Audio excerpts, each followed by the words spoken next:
നമസ്കാരം. ഇത് തമിഴ്നാട്ടിലെ കന്യാകുമാരി ജില്ലയിലെ കന്യാകുമാരി.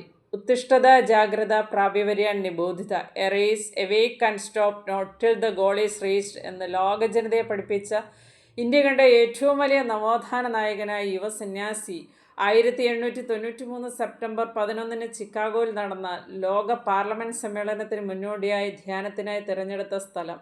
അതെ, അറബിക്കടലിൻ്റെയും ഇന്ത്യൻ മഹാസമുദ്രത്തിൻ്റെയും ബംഗാൾ ഉൾക്കടലിൻ്റെയും ഒത്തുചേരലിൻ്റെ സംഗമഭൂമി.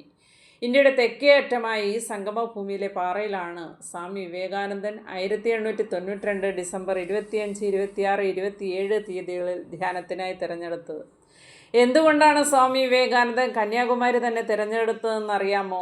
കേരളത്തിലെ ജാതീയ ഉച്ചനീചത്വങ്ങളെ ബോധിപ്പിക്കുന്നതിന് വേണ്ടി ബാംഗ്ലൂരിൽ മെഡിക്കൽ ഓഫീസറായിരുന്ന ഡോക്ടർ പൽപു സ്വാമിജിയുമായി ഒരു ഒത്തുചേരലിന് അവസരം ഉണ്ടാക്കിയെടുത്തു. തൽഫലമായി 1892 നവംബറിൽ അദ്ദേഹം ട്രെയിൻ മാർഗം വഴി തൃശ്ശൂരിലെത്തുകയും അവിടെ നിന്ന് എറണാകുളം, തിരുവനന്തപുരം, നാഗർകോവിൽ വഴി ഡിസംബറിൻ്റെ മഞ്ഞു പുതച്ച തണുത്ത പ്രഭാതത്തിൽ ഈ ചെറു സമുദ്രമാർഗം നീന്തിക്കിടന്നാണ് ഇവിടെ എത്തിച്ചേരുന്നത്. അങ്ങ് കിഴക്ക് ബംഗാൾ ഉൾക്കടലിൽ നിന്ന് ഉതിർന്നു വരുന്ന ചെങ്കിരണങ്ങൾ ഭൂമിയെ സുന്ദരമാക്കുന്ന കാഴ്ച ജീവിതത്തിൽ ഒരിക്കലെങ്കിലും നുകരാൻ സാധിക്കട്ടെ. ഒപ്പം ഭൂമിയിലെ ഒരു ദിനം മാറി മറിയുന്നതിൻ്റെ ദൃശ്യഭംഗി അങ്ങ് അറബിക്കടലിൽ ആസ്വദിക്കാൻ കഴിയുന്നതും ഒരു മനുഷ്യായുസ്സിൻ്റെ പുണ്യമാണ്. ജയ് ഹിന്ദ്. സാലി കുരാക്കാർ.